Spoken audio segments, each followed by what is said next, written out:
माँ गंगा मैया का ये पवित्रता तीर्थ हर के पैड़ी ब्रह्मकुंड है। श्री रामचरितमानस से बड़ा सुंदर प्रसंग आप श्रवण कर रहे थे। विभीषण भगवान श्री राम जी की शरण में आया है और भगवान श्री राम जी से वो कह रहा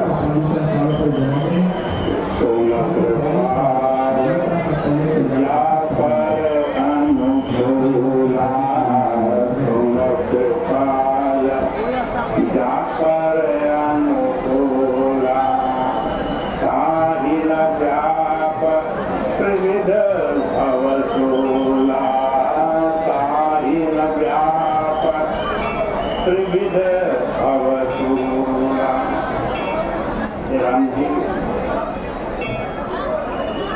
आप जिनके अनुकूल हो जाते हैं, भगवान जिनके अनुकूल हो जाते हैं, राम जी जिनके अनुकूल हो जाते हैं, उनको 3 प्रकार के ताप व्याप्त नहीं होते हैं।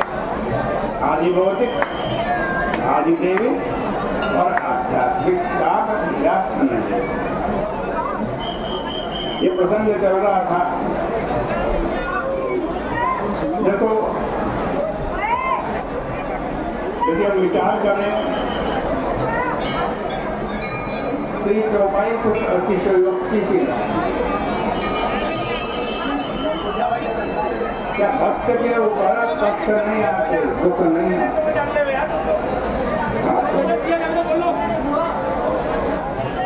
लेकिन यहाँ विभीषण जी कह रहे हैं प्रभु जिनके आप अनुकूल हो जाते हैं उनके ऊपर कोई कष्ट नहीं आता।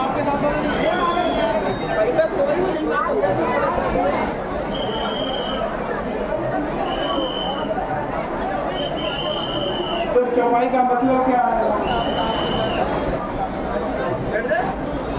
देखो वहां पर विभीषण भी ये नहीं कह रहा कि भक्त के ऊपर कष्ट नहीं आते, पृथ्वी में सूल नहीं आते, वो कह रहा व्याप्त नहीं होते, आते तो हैं लेकिन उसको प्रभावित नहीं करते हैं, व्याप्त नहीं।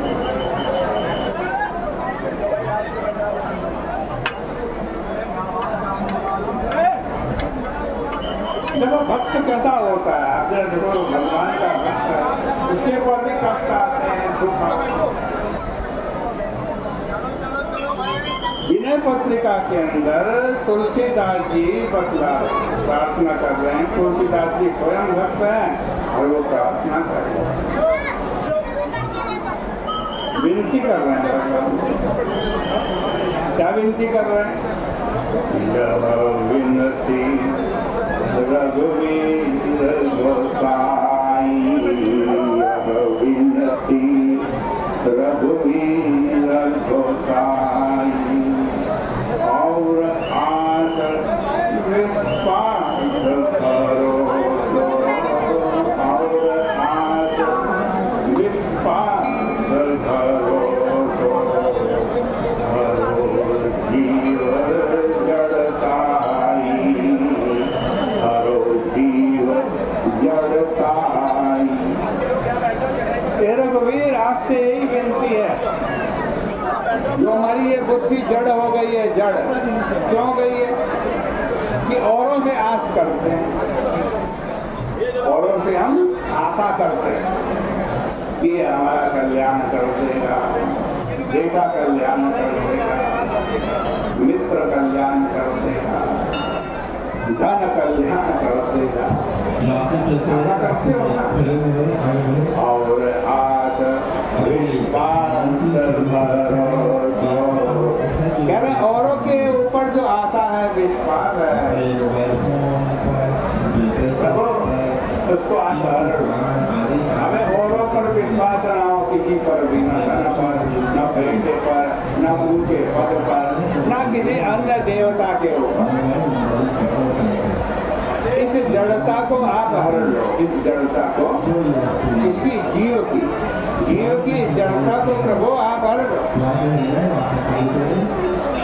और भक्त कैसा होता है?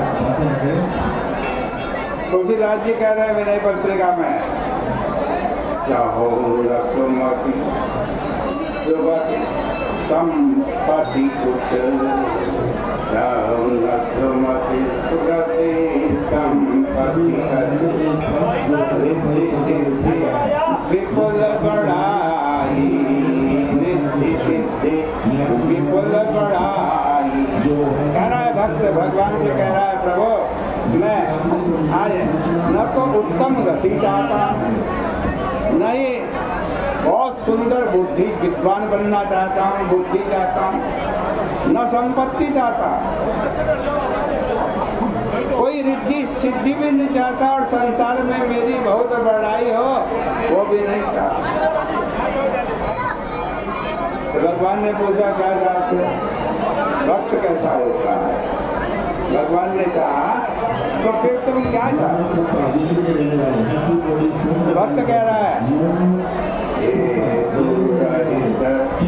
अनुराग राम पद,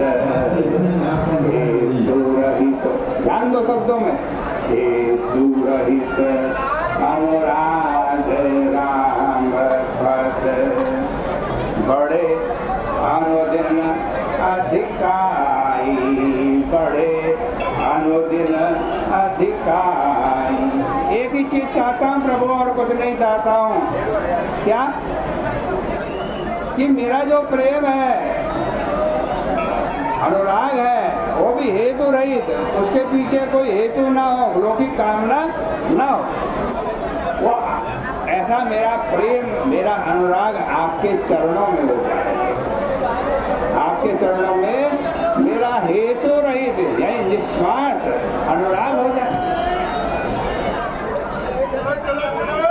और केवल हो ही नहीं, बड़े अनुदिन वो अनुराग, वो प्रेम प्रभु से